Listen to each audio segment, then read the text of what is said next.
suppose. But also, yeah, I don't think we can shout about. There is one, actually. We haven't seen the family for 10 years. And so we think we can let it go. And anyway, if you ever want a fancy dress party, I've got the kit. Beginning. I'm not saying that there's any disrespect to anyone who has already started.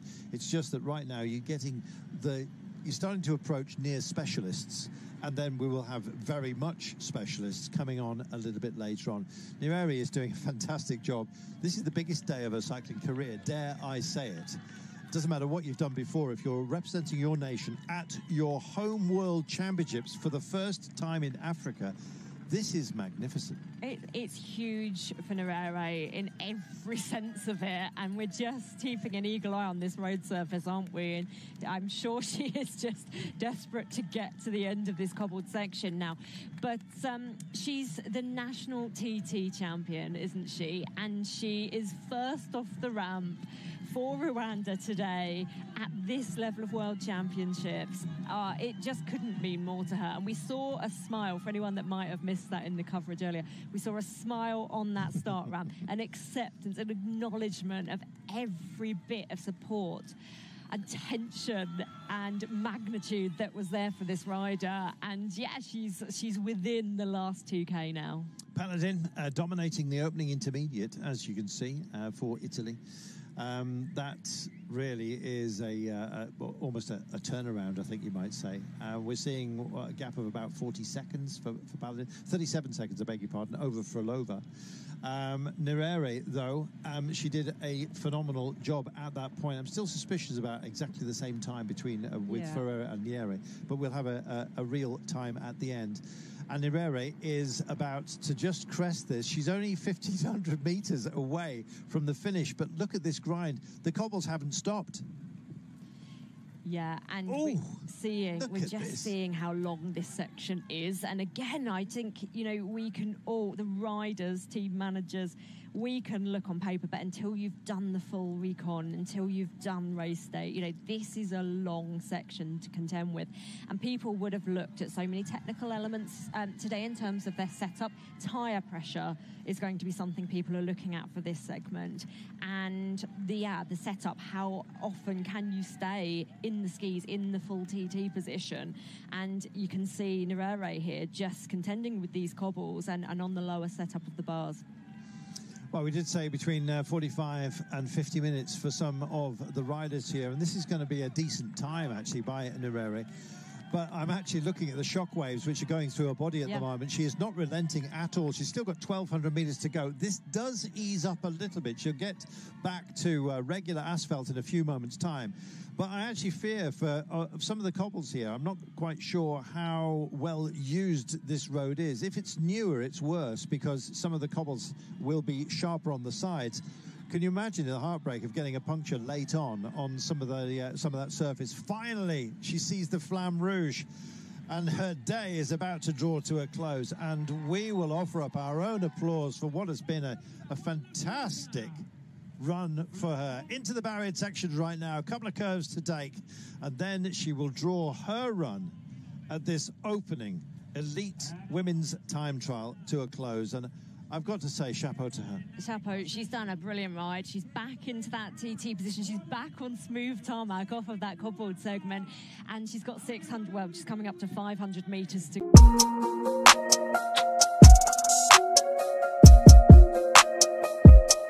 Impanuro TV, ishakiro ry'amakuru yizewe.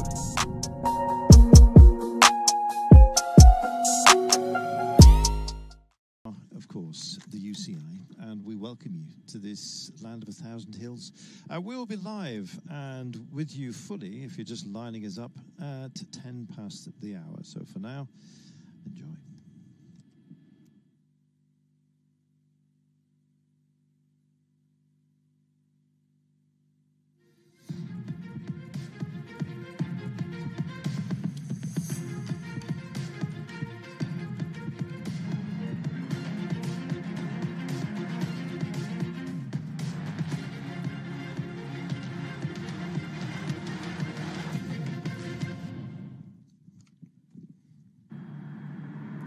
Welcome to Africa, and what a privilege it is to say that. It's the 2025 UCI Road World Championships on this amazing continent for the first time in its history.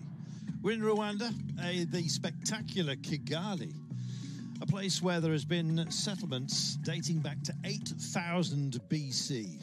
So, about time then, 2025, for us to explore it. And what a treat you have in store, full of history and, of course, culture as well. We are playing with one of the most amazing places on the planet. They call it the Land of 1,000 Hills for very good reason, and we're going to be playing with a couple of them today, one on two occasions. It's the Elite Time Trial. We'll be starting off with the women's discipline, 31.2 kilometers the course today, and afterwards we'll have a cup of tea. Why not? The plantations brought here by the Germans in the late 1800s, and now very much part of, indeed, the culture of this magnificent place. Women's individual time trial about to get us off and underway, and as with the men's time trial a little bit later on, the first rider off will be the champion of Rwanda. We have Zavarine Niere, who will be indeed opening the course for us. There is a 460 meters of elevation gain today, and they're compressed into two mountains. We take the Col de the Nyanza, that's on two occasions. First time of asking, 2.5 kilometers at 5.8%, so a bit of a stiff test, you've got to say. Second time of asking, we come from a different direction on the same course, of course, with 4.1 kilometers, about 3.1%. So it does have its challenges. Then there is the cobbled introduction to the Kimi Hurura, which is our final climb today, 1.3 kilometers, but get this, 6.3%. Goodness me. Grace Brown is, or would have been defending champion, but has decided that retirement is something that indeed became an attractive option for her. So sadly, no Grace Brown for us, but Chloe Daggett is here, winner in Glasgow. And this, indeed, was how things panned out in 2024. Well, Australia's Grace Brown entering the course. It was, of course, in Zurich, starting off in Gosso, 29.9 kilometers, so a similar length that we have today, and edging Demi Vollering by 16.79 seconds. Chloe Daggett was also on the podium for the United States. Demi Vollering of the Netherlands taking the silver medal, and, of course, Grace Brown with the coveted rainbow jersey. So, as you can see, we've got some light cloud here, some describing it as smog. We're at the high end, indeed, of Central Africa here. Equatorial highlands, I think you might say. It's absolutely beautiful. There is very much a tropical feel to it. If you look at the mirror-like reflections of this small local lake here, you can see that there is virtually no wind. And it'll be similar conditions throughout the entire run today. So 27 Celsius. And nothing too much to trouble us. It may well be a landlocked country, but it is so verdant and magnificent. And this is the course that we're going to be dealing with today. Watch out for the dead turn at the bottom before you come all the way back. Take on that double-headed mountain for the second time before the cobbles towards the end, and then the run for home. 31.2 kilometers, a proper testing course for the elite women, and we'll be starting proceedings here in just a few moments' time. Well, they signed on for glory here, and here we are. Thanks indeed to everyone who has come together. The UCI Commissaires panel is magnificent. They work extraordinarily hard to make cycling something that can spread throughout the world. And the love, of course, has now fallen upon Kigali here in Rwanda, an absolutely magnificent place. Everyone who has arrived has described it as being enchanting, not least the good people of Rwanda itself. It is a beautiful place, full of culture, and if you ever get a chance to visit, then please, please, please do so. It is one of the most welcoming places in the planet. Yes, it's had its own history, which we'll explore potentially a little bit later on. But, my goodness, it is a feast for the eyes. This is how we'll be starting off. Yeri Zabarin will be taking us first. Watch out for Hemani Hawisu as well from Benin. Halbwachs from Mauritius, certainly one to watch out for. Of course, those who are seeded highest will be coming latest on, but Van der Breggen goes reasonably early. She'll be 21st from the finish. And indeed, Kero Bayol, we have Ika Biri as well from Rwanda. She goes a little bit later on. Ultimately, of course, we'll be finishing with the top five. Niba, Labuz, Henderson, Dygert, and Demi Vollering to round out proceedings. Now then, this run is no easy task. It is going to be something that you have to fully invest in right from the very beginning. Don't go crazy, because with all the climbs that you have to contend with as well along the way, this is going to be a potential for a negative split whereby you keep something back for the end. And the end, of course, is that desperate test up the cobbled Kimi Hurura. 1.3 kilometers, introduction to 6.3%. It is going to hurt. This is about parking pain. If you can do that, then you can be a very good time trialist. It almost seems to be the main defining factor, the ability to give everything that you have, finish when you cross the line with nothing left, but make sure you have all the energies to be factored in along the way. First rider to come off the ramp, just getting themselves ready at the moment. The timekeepers are ready. My name is Carlton Kirby, and sitting alongside me is Rebecca Charlton. Rebecca, what a privilege to be here. It's party time. It is, just as you bring me in, Carlton. I was just about to say what a delight it is to be sat in the commentary box next to you. But look at the scenes here. This is such a special moment. Of course, as you said at the top there, the first time we've seen a UCI World Championships in Africa, in this part of the world. And the celebrations, as you can see, are absolutely huge. And for me, seeing a lot of the riders doing their recce's and arriving there in recent days and absorbing this, which of course, pardon the pun, is just ramping up and up and up before the start of the women's elite time trial in just a few minutes' time. Oh, absolutely wonderful. The mountain gorillas here, very much part of the scene with their conservation in the national parks. The party that we've had here inside some of the stadia has been, well, beguiling. Let's put it that way, shall we? Absolutely rack full of energy. Cycling in this wonderful nation has been very much part of the culture for an awful long time. In fact, it's the main mode of transport in many parts of Rwanda. And as a result, everyone absolutely loves the sport. And what better way to show off a nation than to have the UCI World Championships coming here to Africa for the very first time. There is a Tour of Rwanda, of course. It's been well established as part of the UCI calendar for quite some time. And so, why not just spread the love of this magnificent sport that we adore so much, and indeed just celebrate African involvement. We've had some great African riders as well over the recent decades.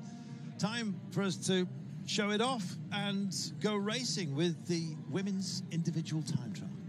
Yeah, we're very excited for it today, aren't we? For so many reasons. And I think actually, for anyone just tuning in to see the start ramp for the first time, of course, this is at the centre of a huge arena here. It's indoors that the riders will start off for their time trial.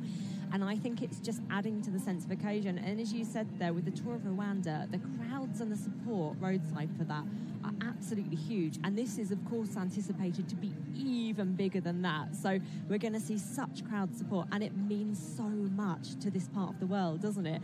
But yeah, it will be Zaverine Nirere who will go off first. And I just can only imagine the moment and whether or not she's going to be able to fully absorb that.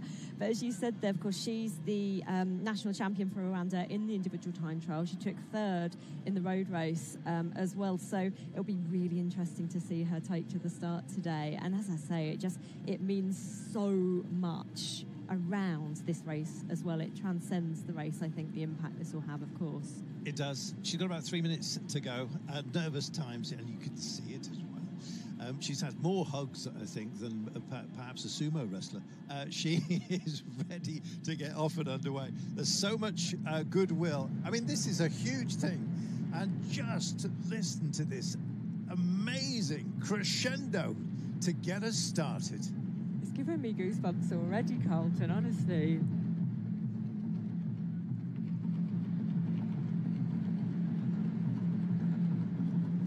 It's time.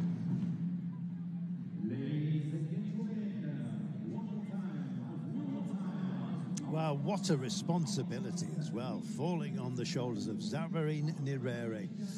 Primarily competes in Africa, won her nation's Eros Cycling Cup, won a stage and finished overall in the migration gravel race, so she'll be okay with the rough stuff towards the end of her run.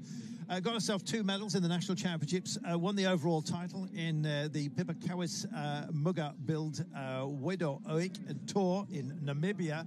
And so it is for her to start off this historic week of racing, let's not forget, with the Women's Elite Individual Time Trial, the race of truth against the clock. And the truth is, we are just so happy and privileged to be here in your good company, wherever you happen to be watching us. Time then for her to get in the zone and then get out of the BK Stadium into the fresh air and indeed start this run. Oh, magnificent. I do love, I've got to say, the Rwandan national flag. It has the sun rising from the east as part of its design.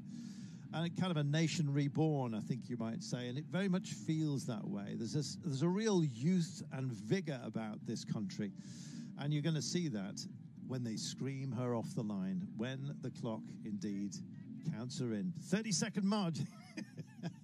Big smile. That's great, carrying that burden of responsibility. There will be a roar when she leaves this start line and begins her run. 31.2 kilometers to be dealt with as quickly and as efficiently as she possibly can. The honor of starting us off here falls to Zavarine Nirere.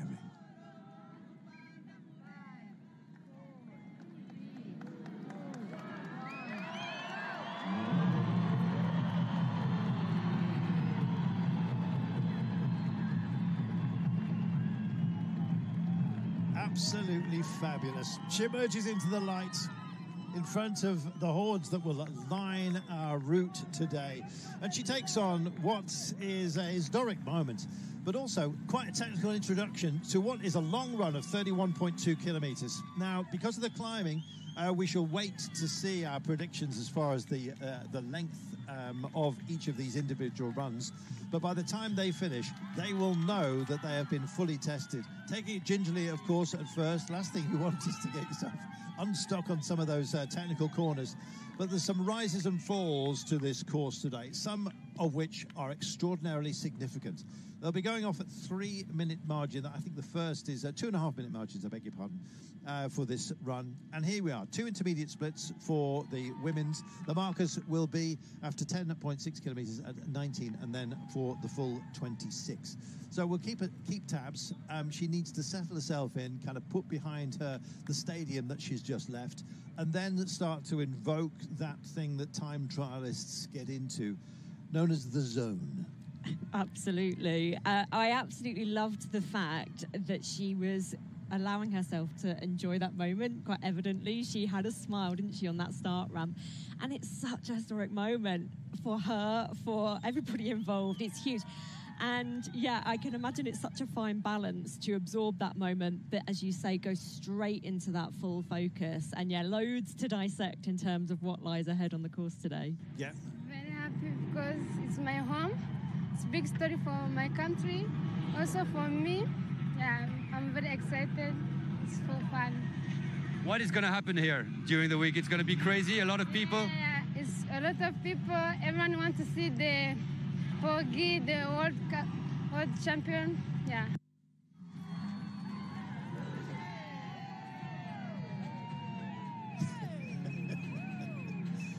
Who handed out the whistles. Hopefully they don't swallow it, because the excitement levels here are very, very high. We have 46 riders, 44 riders, I beg your pardon, from 36 nations competing here. Time for Qatar to start her run. This is Kholoud Al-Kuwari off the ramp and underway.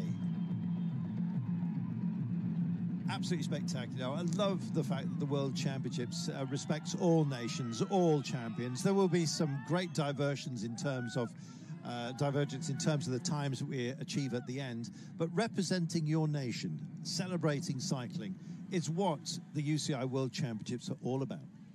It really is. And as you say, we are going to see huge differences in times throughout today. But I think something that's really prominent is the difference that we'll see in tech. And actually, we saw Xaverine Nerere go off with a brilliant setup there. But we'll, in the early riders, of course, see quite a big variation in whether riders have the team support, have the funding for the team to have the full TT setup. Of course, we are going to see a lot of these early riders on their road bike setup, and that's what we'd expect to see. But as you say, the opportunity for these different nations, for riders to go up against the world's best, to gain that experience, to fill the World Championships is what it's all about.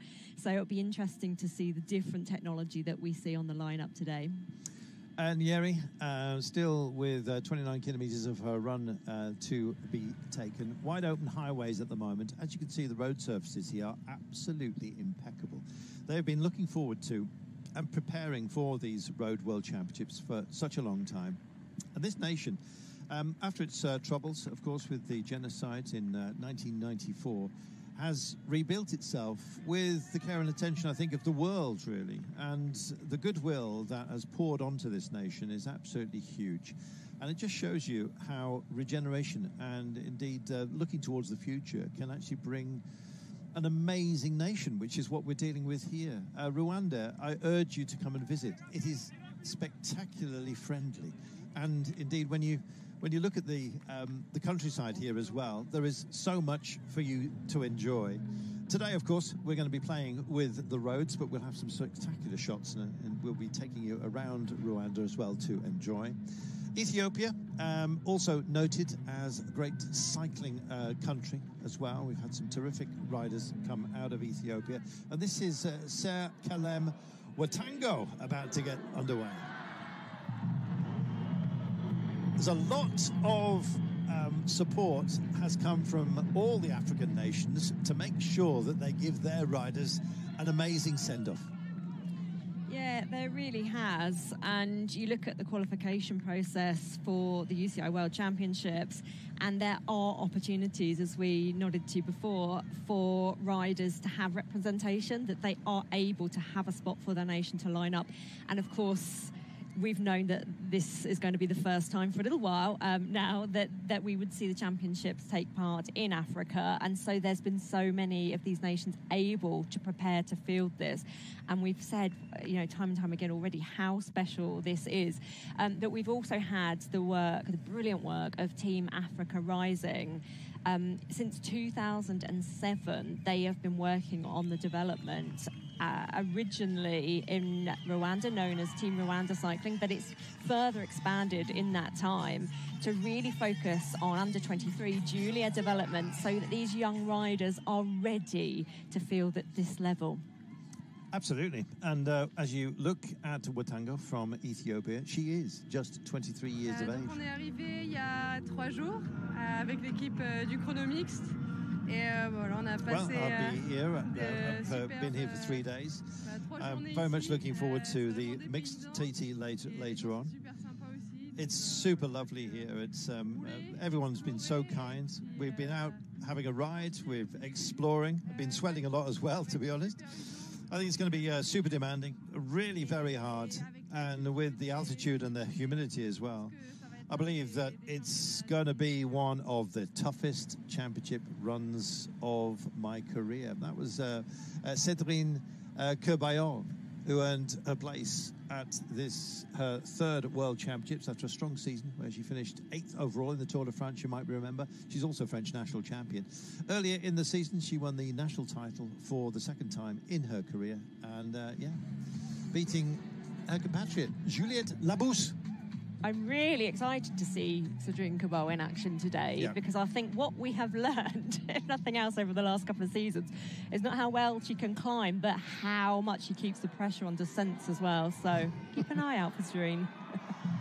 It's Monica Kiplagat from Kenya.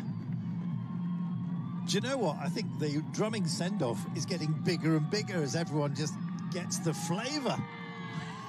Oh, the anticipation for today has been so high, and it's been a long time coming because, of course, the preparation that goes in not months ahead, but years ahead in securing the World Championships coming, and then all the preparations that go into that. So you can really sense that, can't you? That it's come to fruition, it's finally here, and it's exciting times. It really, really is.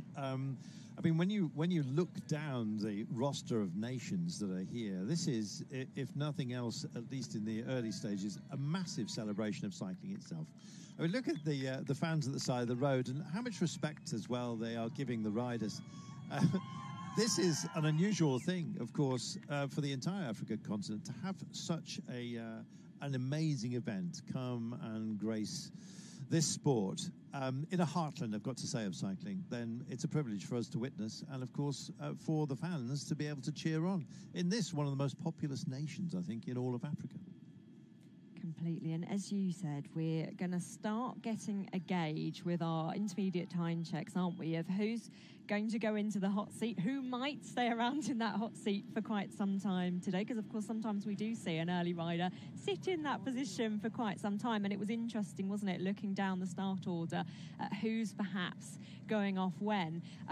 So the reigning champion, of course, Grace Brown, is not fielding this race. It was a really interesting one, wasn't it, that she won so big in so many ways and then said, right, I'm retiring, I'm happy now, I'm off. And many people might or might not have seen that she announced this morning that she is pregnant. So huge congratulations to Grace Brown.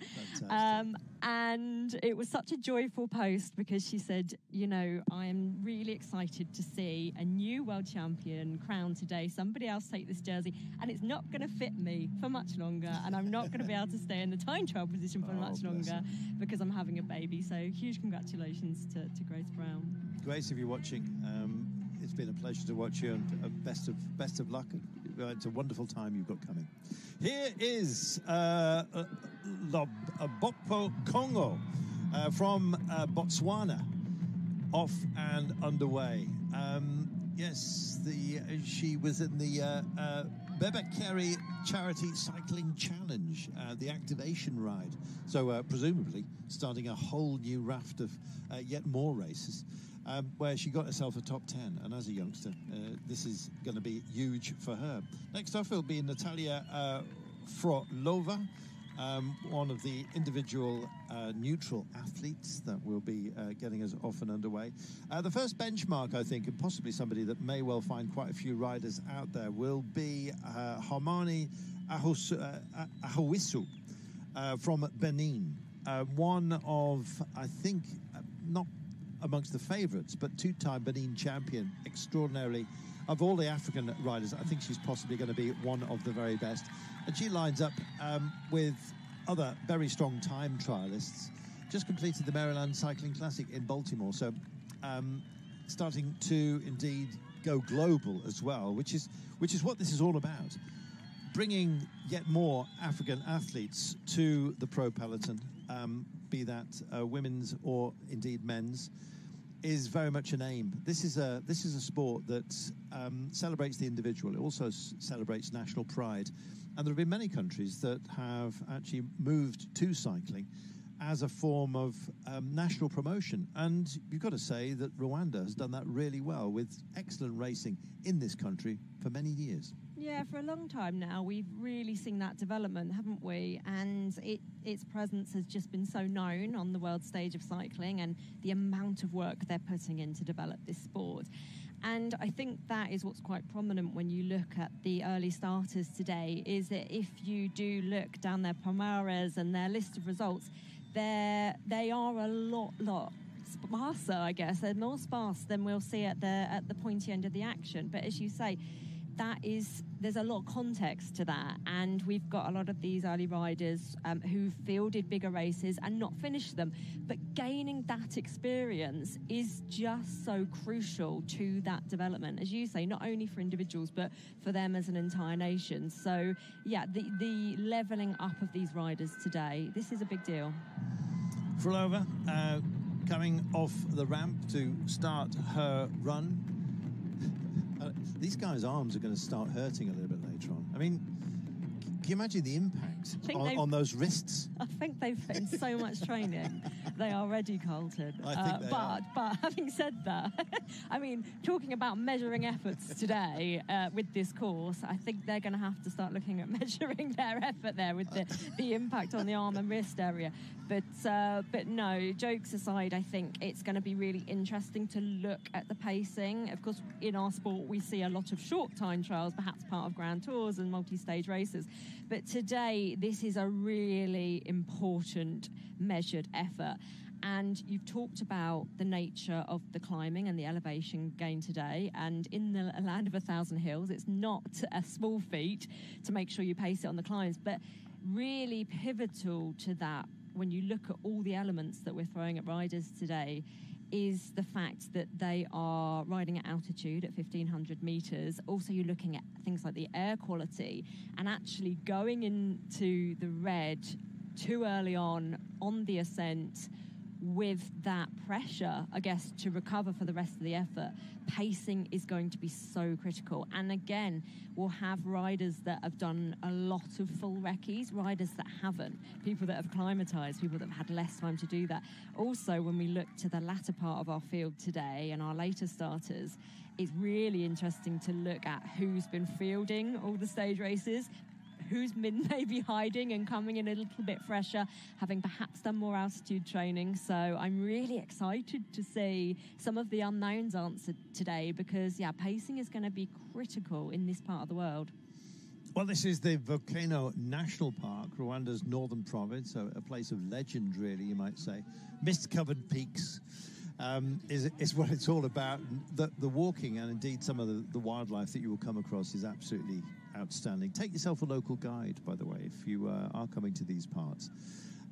It's by, I guess, for many European standards and beyond, it is not an expensive endeavor. And if you have a local guide, you're going to get the very, very best out of your experience. And experience is what we're here for. Tanzania's Jamila Abdullah is next off the ramp, and I swear that these guys are getting into party zone at the moment. I'm actually wondering who it is that they are teeing themselves up to give their biggest send-off to, and I think it's going to be Diana Igabire of Rwanda, who goes off very, very late and may well indeed be one of those that they're going to be screaming for. Yeah, it's a terrific day, this. We'll have to see how they're getting on at the early time split, aren't we? Whether they... We are.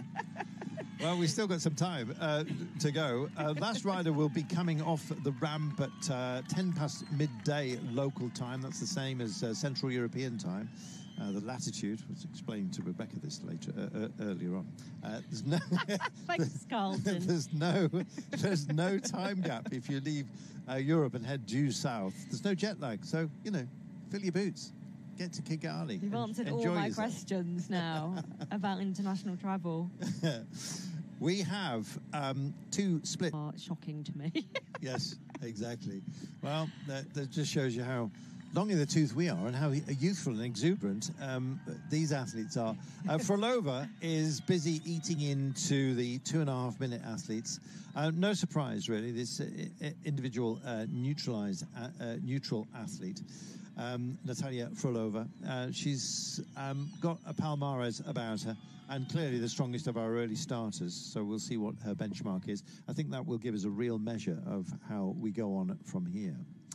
16.7 kilometers from home for Zavarine Nirere. I think she would like to get home without anyone having passed her, and I think she's possibly going to do that. Frolova might have her within her sights, but the starting time between the pair of them was 13 minutes, so that's a lot of ground to make up. But then again, I'm actually thinking I wouldn't be surprised by some of the athletes here sort of nudging up towards the 50-minute mark by the time they complete today. It's a tough course. It's really tough, and we could see that, couldn't we, as we saw that gradient increase, just how sapping it is in so many ways. and it is about measuring that effort, as we've touched upon. But we are going to see big time gaps today. We are going to see big discrepancies in this field, and it will be really interesting to see who we have in that early hot seat. But I do agree. I think Nerere should go into that. We'll be able to get some more information as we go, and I think it'll also be really interesting to get sighting of all the points that these riders have been talking about, that dead turn, the cobbles, everything they've got to contend with today. We'll have an idea in a moment. Well, here is Harmony Ahowisu of Benin getting herself off and underway. One of the strongest time trialists in Africa. She's done a lot of work. It was she that took part in the Maryland Cycling Classic in Baltimore. And when you know that, you realize just how global, indeed, the reach of cycling is. And it's fantastic that she's off and underway. Meanwhile, riding with Frolova, I think we'll possibly be staying with her for quite some time. Because this, I imagine, will be the elements at play. But, yeah, definitely an interesting one here in Africa. Paladin of Italy about to get us started. This is Soraya about to take to the ramp, and more Europeans are now going to start to reveal themselves as far as this course is concerned. She's had a pretty good run, the 32-year-old, a veteran status, I think you might say. Some of her results this year just been ebbing a little bit. She was sixth in the national road race of Italy. But she has achieved an awful lot.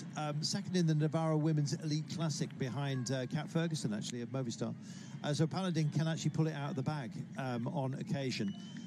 I wouldn't say that time trialing is possibly her specialism, but that means that if you're more of a classic rider, of which I think you can possibly say that she is, she won the Giro della Marche in Rossa to announce herself, really, about 6 or 8 years ago. But as also, 3 times she's finished in the top 5 in the Amstel Gold Race.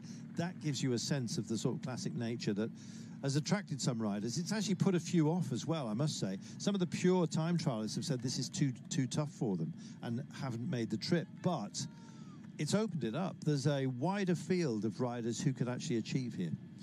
Yeah, it's a really exciting day. I do truly believe that because, yeah, it's a very interesting mixed field. And I think, as you say, there is disappointment in some of the riders that we aren't going to see fielding the TT in the men's and the women's today. And, of course, we want all of our big names in attendance, but some have decided they're not going to do the travel, make the journey to Rwanda because the course simply doesn't suit them, and they don't think they're in with a shot of a significant result. So there's a lot of people absent. But having said that, there's a lot of people here that can do some really big damage today, and I'm excited to see that. Soraya Paladin, such an experienced rider. And also just looking at her individual results, I'd say you've got to temper that with the fact that she's done so much work as a teammate this season, and crashing out of the Tour de France Femme avec Zwift. It's immensely impressive how quickly we see riders come back, isn't it? I'm always stunned by it. And I too talk about it a lot because I don't think you can get away from the fact. Firstly, how are they superhuman superheroes? But also, I don't think we can shout about. There is one, actually. We haven't seen the family for 10 years. And so we think we can let it go. And anyway, if you ever want a fancy dress party, I've got the kit. Welcome the king. Anyway, right now we are dealing with... I've been around a bit. We are dealing with, from Mauritius. This is going to be very effective. Love the kit, I've got to say. So, it is Aurelie Alwax, reigning time trial champion from the African Games. That is proper. So as you can hear, we are getting rather excited. And even the start, look at this, taking every single one of those curves with exactly the right apex. You know, experience brings you an awful lot, but the line, without having to overcorrect, is actually a big thing. You can essentially, you shorten the distance by taking the absolute correct line, but getting that and mastering it at pace is a difficult task. Yeah, exactly. And it goes back to the point we were talking about before in terms of doing recons, but then racing at this level and doing it with the pressure in front of the crowds, with the conditions on the day, with so many unknowns against the best riders in the world. It's another thing to get that right. And yeah, it goes back to the fact that we have seen people get it wrong at the highest level, going for the top 3 podium places. Check. Which we're really seeing now. It's heightening up to 11%, the Côte de Kimihurura, and it's cobbled. You know, it's not just the gradient. You can't just look on paper at the elevation gain today. It's cobbles, it's...